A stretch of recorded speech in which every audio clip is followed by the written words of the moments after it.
विवेक चूड़ामणि श्लोक 7। क्या बोला जा रहा है? धन से अमृतत्व की कोई आशा नहीं, ऐसा वेद स्पष्ट कहते हैं। इसलिए यह साफ है कि कर्म सिर्फ बाहरी काम मुक्ति का कारण नहीं हो सकता। मैं धन संपत्ति चाहे कितनी भी हो, उससे मुक्ति या अमृतत्व नहीं मिल सकता। शास्त्र श्रुति कहती है आत्मज्ञानी मुक्ति का साधन है। सिर्फ कर्म, यज्ञ, दान, पुण्य या धन अर्जित करना मुक्ति नहीं दे सकता। मुक्ति सत्य का ज्ञान, ना कि बाहरी चीज कोई। तुम सोचते हो कि अमृत पैसा देगा, पैसा बुढ़ापे को रोकेगा, मौत को रोक लेगा। नहीं, धन और कर्म दोनों सीमित हैं, वे असली आजादी नहीं दे सकते। तुम अगर अमर होना चाहते हो तो देखो, तुम जो हो वह पहले से ही नाशवान नहीं है। जिसे पैसा पकड़ रहा है वह शरीर है, और शरीर तो मिटेगा। अमृत तो सत्य का है, और सत्य को जानने के लिए विवेक चाहिए, ना कि पैसा। शरीर, धन, कर्म सब नश्वर है, आत्मा शाश्वत है।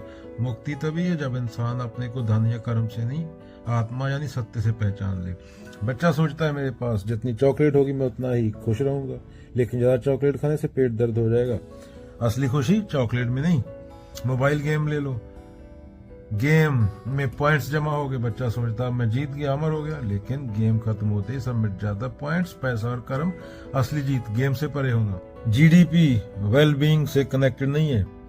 किसी देश का जीडीपी बहुत बड़ा है पर लोग तनाव, प्रदूषण, असमानता और बीमारी से ग्रस्त हैं। धन जीडीपी है पर अमृतत्व या स्थायी सुख नहीं है। शंकराचार्य का कथन है, विवेक चूड़ामणि, धन से असली मुक्ति या सुख नहीं मिलता। और फिर ले लो इन्फ्लेशन, ले लो इन्फ्लेशन और धन का मूल्य आज 100 रुपए बोल लगते हैं, पर 50 साल बाद 100 रुपए में शायद एक चॉकलेट भी ना खरीद पाओ। पैसा स्थायी नहीं है, उसका मूल्य बदलता रहता है। सत्य आत्मा पैसे जैसा नहीं है, वह मूल्य परिवर्तन से परे है।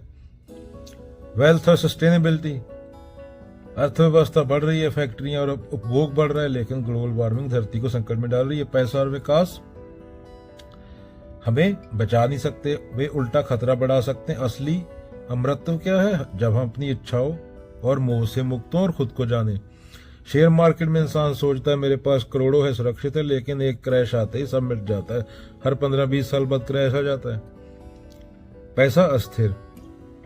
शंकराचार्य कह रहे हैं अमृत तो अस्थिर साधनों से नहीं आता। सार क्या है? अर्थशास्त्र के एग्जाम्पल हो गए वो एक चूड़ामणि में। चलो, पैसा स्थायी नहीं, उसका मूल्य बदलता रहता है। वेदांत कहता है आत्मा शाश्वत है, पैसा, कर्म उससे मुक्ति नहीं दिला सकते। दोनों का मिला जुला संदेश, सिर्फ आर्थिक संसाधनों पर निर्भर रहना असुरक्षा। असली सुरक्षा आत्मज्ञान और विवेक में। रुखी सुखी खा के ठंडा पानी पी, वेख पराई चौपड़ी मत ललचाओ जी। मेरी जरूरतें कम है, इसलिए मेरे जमीर में दम है। फिल्म का डायलॉग था आई थिंक।